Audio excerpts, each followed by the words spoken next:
এই গরমে কলিজা ঠান্ডা করতে দুধ আর আম দিয়ে মজার একটি শরবত তৈরি করে খেতে পারেন। হাই এভরিওয়ান, শাহনাজ কিচেনে সবাইকে স্বাগতম জানাচ্ছি নতুন আরও একটি রেসিপি দেখার জন্য। আশা করছি যে যেখান থেকে আমার রেসিপিটা দেখছেন সবাই ভালো আছেন, সুস্থ আছেন। এইখানে কিছু সুন্দর আম দেখাচ্ছি, এগুলি হচ্ছে দেশি আম। দেশি আমের ভিতরে মাঝে মাঝে পোকা পাওয়া যায়। তো এই আমের প্রত্যেকটা ভিতরে একটা একটা করে পোকা আছে। বটির সাহায্যে ছুলিয়ে নেব এবং কেটে নেব। আম খেতে পছন্দ করি না এমন মানুষ খুব কমই পাওয়া যাবে।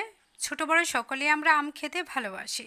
অনেকে অনেকভাবে খেয়ে থাকে। অনেকে আমের জুস খেতে ভীষণ পছন্দ করে, আবার অনেকে আছে এমনিতেই ছুলিয়ে খেতে পছন্দ। আবার বটির সাহায্যে ছুরির সাহায্যে অনেকেই খেয়ে থাকে। যে যেভাবেই খান না কেন, আমের সিজনে আম খেলে শরীর মন খুব ঠান্ডা থাকে, শরীরের জন্য অনেক উপকারে আসে। আমগুলিকে আমি চুলিয়ে নিয়েছি, আর ভিতরে পোকা আছে, পোকার অংশগুলিকেও আমি ভালোভাবে ধুয়ে ভিতর অংশও পরিষ্কার করে নিয়েছি। এখন আবারও বটির সাহায্যে কেটে ছোট ছোট করে চাকচাক করে নিব। দেশি আমের মধ্যে আঁশ থাকে, এই আঁশ থাকার কারণে আপনি যদি ব্লেন্ড করে খান খুব সুন্দর জুস পরিণত করে সুন্দরভাবে খেতে পারবেন, নষ্ট হবে না। আর আপনি যদি এমনি আটি সহ খেতে পারেন, আটি সহ খেতে বেশি সুস্বাদু মনে হয়, তৃপ্তি আসে আমগুলি খেলে। তবে জুসের ক্ষেত্রে অবশ্যই বটির সাহায্যেই আপনি ভালোভাবে কেটে নিয়ে নেবেন।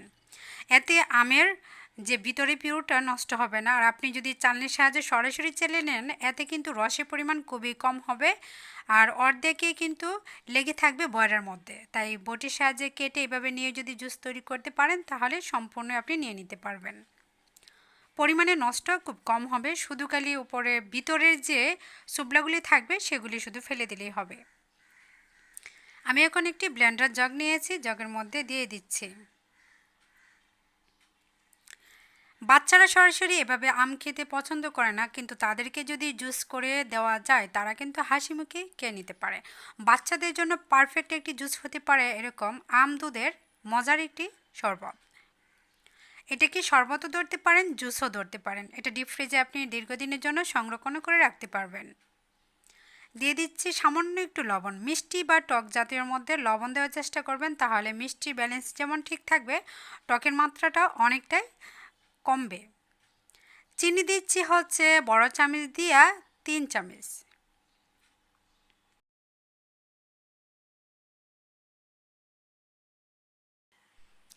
এখন আমি 250 গ্রাম দুধ দিয়ে দিচ্ছি। সরাসরি গুঁড়া দুধও দিতে পারবেন। তো আমি এখানে গরুর দুধ দিচ্ছি 250 গ্রাম, আর গুঁড়া দুধ দিব বড় টেবিল চামচ দিয়ে 1 চামচ। টেস্ট বাড়ানোর জন্য আপনি ঘন এর চেয়ে বেশিও দুধ দিতে পারেন, আবার কমও দিতে পারেন। এটা হচ্ছে যার যেমন দেখতে খেতে পছন্দ। টেস্ট বাড়ানোর জন্য আমি আরও গুঁড়া দুধও দিয়ে দিচ্ছি। বাচ্চাদেরকে যদি খাওয়াতে চান তাহলে অবশ্যই একটু টেস্ট করে দিবেন, অনেক মজা করে দিবেন, তাহলে তারা অনেক অনেক তৃপ্তি সহকারে খাবে এবং আবারও খেতে বায়না করবে। যেসব বাচ্চারা আম খেতে চায় না বা পছন্দ করে না, তাদেরকে এমন একটি শরবত যদি করে খাওয়াতে পারেন একদিন, তাহলে দেখবেন বারবারই খেতে চাইবে। খুবই সুস্বাদু এবং পুষ্টিকর খাবার আম। আম মানবদেহের জন্য অনেক উপকারে আসে। দেহ মন ভালো রাখতে আম অনেক কাজ করে।